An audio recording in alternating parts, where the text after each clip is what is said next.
What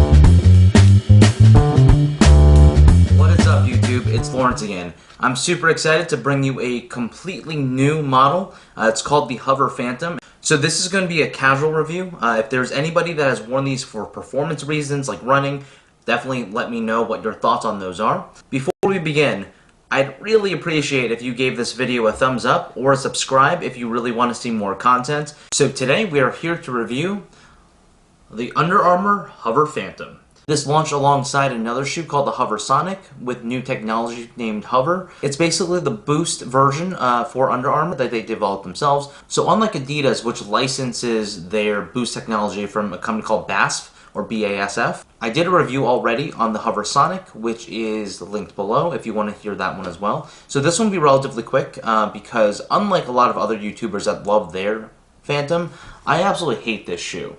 I have so many gripes with it. The upper is made out of both a knit material, which you can see here, which is stretchy around the collar, a bit stretchier in here, but relatively still taut. I'd say it's much more closer to fly knit than prime knit. And then there's this other material, I believe that's called speed form, that they push out over here with some ventilation across the medial as well as lateral side.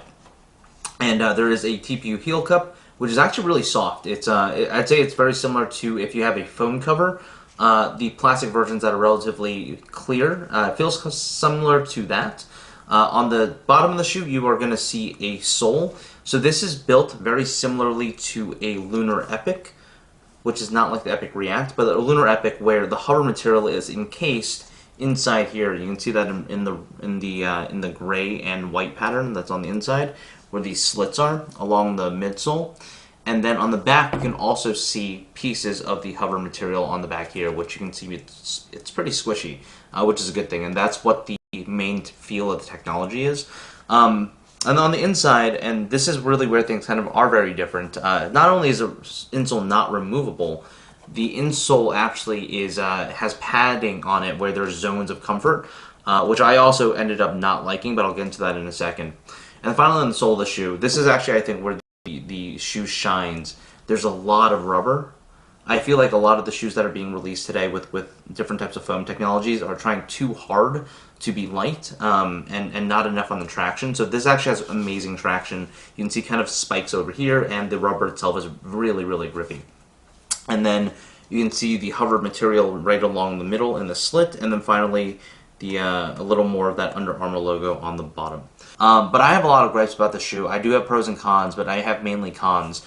The first con is I really do not like this collar. So it's really, really stiff, not in a good way. So the prime knit in Adidas shoes is really, really soft, and so for this type of mid-foot, this type of collar for them to work actually isn't too bad. But on this Under Armour version, it's not that soft. It's softer than fly knit, but it's not as soft as prime knit. And so as I was wearing these, I was just walking around. It already started chafing my ankle area pretty quickly. I assume with wear you're going to get used to it, but this is not something that's happened to me on either Adidas shoes or Nike shoes, despite the fact that some of their collars are a little tight.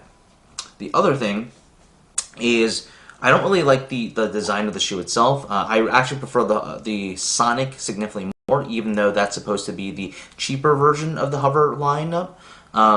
There's just something about the design that I don't really like. The knit over here kind of looks like it's got messed up somehow. If you kind of look at it, it's all bunched up and looks like, what does it look like? It kind of looks like Freddy Krueger's face, which is not the best thing in the world. And I actually don't like this material. My feet got super hot in this shoe very, very quickly. The TPU counter is great. It's actually not that hard of a shoe to get on. You'd slip on and off pretty easily, so that's not too bad. And then the other con that I have is really the HOVR technology. At the price point that it's priced at, I actually think it's priced correctly. So these retail for $130. If you want the connected version, which this actually pair is, it's $140, so an extra $10. And this would map directly into an app called Map My Run by Under Armour. I haven't tried that feature because I haven't been able to battle test it or run with it, but it's definitely there. And so if anyone has actually run with the connected version of these shoes, it'd be great to hear your comments about what you think about it. And then finally, you know, the HOVR technology, it's definitely a step below both React as well as Boost. I kind of put it in between the Boost and Lunar Lawn. It's definitely a little better than Lunar Lawn, but not much better. The energy return that people keep on talking about, I don't necessarily feel. So these are problems that I definitely have with the shoe, and so it's kind of interesting for Under Armour to release a completely brand new shoe like this. Put relatively good marketing behind it, I'd say. Almost all YouTubers got some version of this shoe at some point. And I don't know, there's something about it that's just not there. And to me, it feels like a relatively heavy shoe for a runner compared to the Epic. And I really just like the Sonic version more. So if you had to, if you love Under Armour, you love HOVR, like I said, this is my subjective opinion, and you love HOVR, then I would still recommend the Sonic version. I just believe that it's a lighter shoe, it fits better, the knit is a lot easier, it's much more breathable, and more importantly, I think it just hugs your foot a little better and has better ventilation. And so all these things kind of combined, I'd say that from a HOVR tech, the flagship model, which is the Phantom, just doesn't do its job. And so that's it, guys. Really, really great seeing y'all again. Can't wait for the next one. And until next time, this is the Under Armour HOVR Phantom in the white colorway. Peace.